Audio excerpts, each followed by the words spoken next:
আসসালামু আলাইকুম। এইমাত্র পাওয়া রাতের সংবাদে আপনাদের জানাই স্বাগতম। শুরুতেই থাকছে সংবাদ শিরোনাম। শুরুতেই জানাবো, ভারত নির্বাচন নিয়ে মতামত দেওয়ার অধিকার রাখে না বলেন সচিবালয়ের তথ্য উপদেষ্টা। জানাবো, জামায়াত নেতাকে গলা টিপে হত্যার চেষ্টা, বিএনপির প্রার্থী হারুনের ছেলেকে তলব। থাকছে বিস্তারিত। জানাবো, রাজাপুর ঝালকাঠি যুবদল নেতার হামলায় জামায়াত কর্মী হাসপাতালে। থাকছে বিস্তারিত প্রতিবেদনে। সর্বশেষ জানাবো, সামরিক সহযোগিতা জোরদারে একমত বাংলাদেশ যুক্তরাষ্ট্র। থাকছে বিস্তারিত প্রতিবেদনে। সুপ্রিয় দর্শক, এতক্ষণ শুনছিলেন সংবাদ শিরোনাম, এবারে থাকছে বিস্তারিত সংবাদ। তার আগে অনুরোধ থাকবে, ভিডিওটি ভালো লাগলে এবং সর্বশেষ আপডেট সংবাদ পেতে চ্যানেলটি সাবস্ক্রাইব করে পাশেই থাকবেন। ধন্যবাদ। ভারত নির্বাচন নিয়ে মতামত দেওয়ার অধিকার রাখে না বললেন সচিবালয়ের তথ্য উপদেষ্টা। বাংলাদেশের নির্বাচন নিয়ে পার্শ্ববর্তী দেশগুলো নিজস্ব বিশ্লেষণ করতে পারে, কিন্তু কোনো ধরনের মতামত দিতে পারে না বলে মন্তব্য করেছেন পরিবেশ, বন ও জলবায়ু পরিবর্তন এবং তথ্য উপদেষ্টা সৈয়দা রিজওয়ানা হাসান। সচিবালয়ের সাংবাদিকদের সঙ্গে আলাপকালে কথা বলেন তিনি। রিজওয়ানা হাসান জানান, বাংলাদেশ সরকার কোনো ধরনের বহিরাগত হস্তক্ষেপ ছাড়াই একটি সুষ্ঠু নির্বাচন অনুষ্ঠানে বদ্ধপরিকর। নির্বাচন নিয়ে বৈশ্বিক বা আঞ্চলিক আগ্রহের বিষয়ে এক প্রশ্নের জবাবে সৈয়দা রিজওয়ানা হাসান বলেন, পার্শ্ববর্তী দেশগুলো আমাদের নির্বাচন নিয়ে বিশ্লেষণ করতে পারে, এটি তাদের নিজস্ব বিষয়, কিন্তু আমাদের নির্বাচনে তারা কোনো মতামত দিতে পারে না। এটি আমাদের সার্বভৌমত্বের বিষয় এবং একটি স্বাধীন দেশের অভ্যন্তরীণ প্রক্রিয়া। নির্বাচনী পরিবেশ নষ্ট করার যে কোনো অপচেষ্টা নস্যাৎ করে দেওয়ার ঘোষণা দিয়ে উপদেষ্টা বলেন, আওয়ামী লীগ যদি ভোটের পরিবেশ নষ্ট করার চেষ্টা করে তবে তাদের কঠোরভাবে প্রতিহত করা হবে। এ বিষয়ে সরকারের পূর্ণ প্রস্তুতি রয়েছে। তিনি জানান, সামাজিক মাধ্যম সহ বিভিন্ন প্ল্যাটফর্মে নির্বাচনী প্রক্রিয়া নিয়ে সুপরিকল্পিতভাবে অপপ্রচার চালানো হচ্ছে, যা জনমনে বিভ্রান্তি সৃষ্টির চেষ্টা মাত্র। দেশের বর্তমান আইনশৃঙ্খলা পরিস্থিতি নিয়ে সরকার উদ্বিগ্ন নয় জানিয়ে রিজওয়ানা হাসান বলেন, নির্বাচনে আইনশৃঙ্খলা পরিস্থিতির বড় কোনো অবনতি হওয়ার তথ্য আমাদের কাছে নেই, তবে আমরা লক্ষ্য করছি কিছু কিছু রাজনৈতিক দল আচরণের ক্ষেত্রে সীমা লঙ্ঘন করছে। এই পরিস্থিতি যদি বাড়তে থাকে তবে সরকার আইন অনুযায়ী কঠোর ব্যবস্থা নিতে দ্বিধা করবে না।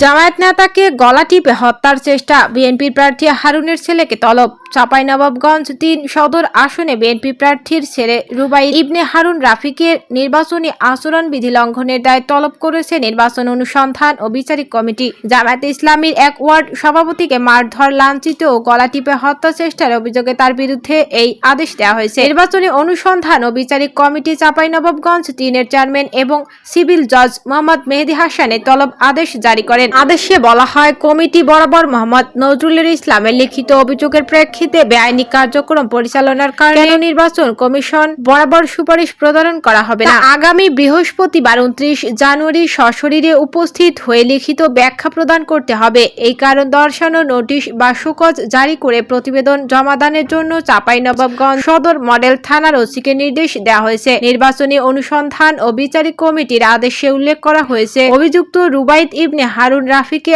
আগামী ২৯ জানুয়ারি সশরীরে উপস্থিত হয়ে লিখিত ব্যাখ্যা প্রদান করতে হবে যে কেন এই বেআইনি কার্যক্রমের জন্য নির্বাচন কমিশনের কাছে শাস্তিমূলক সুপারিশ করা হবে না। একই সঙ্গে চাঁপাইনবাবগঞ্জ সদর মডেল থানার ওসিকে এ বিষয়ে শোকজ নোটিশ জারি করে দ্রুত প্রতিবেদন জমা দেওয়ার আদেশ দেওয়া হয়েছে। কারণ কমিটির মতে এই কর্মকাণ্ড গণপ্রতিনিধিত্ব আদেশ ১৯৭২ এবং নির্বাচনী আচরণবিধি ২০২৫-এর বিধি ৩, ১৫ ও ২৭-এর সুস্পষ্ট লঙ্ঘন, যা এলাকায় নির্বাচনের সুষ্ঠু পরিবেশকে বিঘ্নিত করেছে। অভিযোগ সূত্রে জানা গেছে, গত ২৫ জানুয়ারি সন্ধ্যায় নামশঙ্কর বাড়িটি এলাকায় ধানের শীষের প্রার্থী হারুনুর রশিদ ও তার স্ত্রী সৈয়দা আশিফা আশরাফি পাপিয়ার উপস্থিতিতে জামায়াত নেতা আজিজুল হক নূরের উপর হামলা চালানো হয়। অভিযোগ অনুযায়ী হারুনুর রশিদের ছেলে রুবাইদ ইবনে হারুন রাফি ওই নেতার ধরে মারধর করেন এবং তাকে শূন্যে তুলে ধরেন। এ ঘটনার প্রতিবাদে ওই দিন রাতেই জেলা শহরের নতুন হাট মোড়ে বিক্ষোভ মিছিল করে জামায়াতে ইসলামী। তাদের দাবি, প্রচার মিছিলের সময় গাড়ি চলাচলে বিঘ্ন ঘটার অজুহাতে পরিকল্পিতভাবে এই হামলা ও হত্যাচেষ্টা চালানো হয়েছে।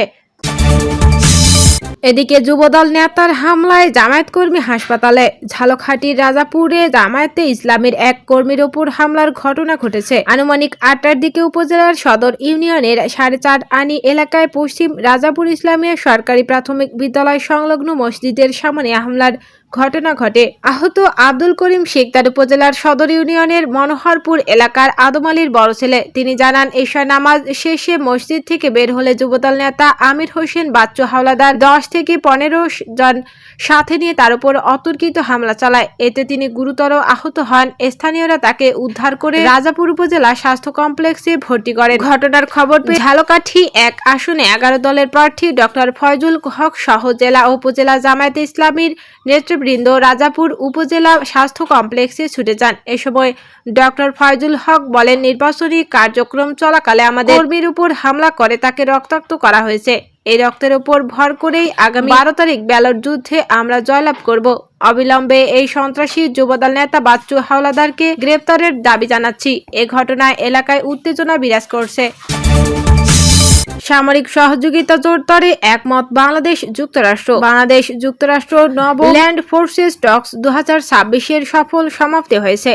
এক সংবাদ বিজ্ঞপ্তিতে আইএসপিআর জানিয়েছে, ঢাকা সেনানিবাসে সেনা ক্রিয়া নিয়ন্ত্রণ বোর্ডের কনফারেন্স রুমে 2 দিন ব্যাপী বাংলাদেশ যুক্তরাষ্ট্র নবম ল্যান্ড ফোর্সেস টক্স 2026 এর সফল সমাপ্তি হয়। 2 দিন ব্যাপী অনুষ্ঠিত এই বৈঠকটি গত 8 থেকে 10 সেপ্টেম্বর যুক্তরাষ্ট্রে অনুষ্ঠিত নবম ল্যান্ড ফোর্সেস টক্সের পরবর্তী কার্যক্রমের অংশ হিসেবে পরিচালিত হয়। এই বৈঠকে উভয় দেশের সেনাবাহিনীর প্রতিনিধিরা অংশগ্রহণ করেন এবং পারস্পরিক সহযোগিতা বৃদ্ধির উদ্দেশ্যে বিভিন্ন গুরুত্বপূর্ণ বিষয় নিয়ে ফলপ্রসূ আলোচনা হয়। আইএসপিআর আরও জানায়, বাংলাদেশের পক্ষ থেকে আলোচনায় 22 সদস্যের একটি প্রতিনিধি দল অংশগ্রহণ করেন, যার নেতৃত্ব দেন বাংলাদেশ সেনাবাহিনীর সামরিক প্রশিক্ষণ পরিদপ্তরের লেফটেন্যান্ট কর্নেল মোহাম্মদ বদরুল হক। অপরদিকে যুক্তরাষ্ট্রের পক্ষ থেকে অংশগ্রহণকারী 4 সদস্যের প্রতিনিধি দলটির নেতৃত্ব দেন যুক্তরাষ্ট্রের প্যাসিফিক আর্মি কমান্ডের নিরাপত্তা সহযোগিতা বিভাগের মেজর মাইকেল জেকব ওয়াস্টার। উদ্বোধনী ও সমাপনী অনুষ্ঠানে উপস্থিত ছিলেন সামরিক প্রশিক্ষণ পরিদপ্তরের পরিচালক ব্রিগেডিয়ার জেনারেল মোহাম্মদ হুমায়ুন কবির। উভয় পক্ষ একমত পোষণ করে আলোচনায় নানাবিধ বৈশ্বিক চ্যালেঞ্জ মোকাবেলায় প্রযুক্তিগত সহায়তা ও প্রস্তুতির উপর গুরুত্ব দেওয়া হয়, যা ভবিষ্যতে আঞ্চলিক শান্তি ও নিরাপত্তা রক্ষায় গুরুত্বপূর্ণ ভূমিকা রাখবে।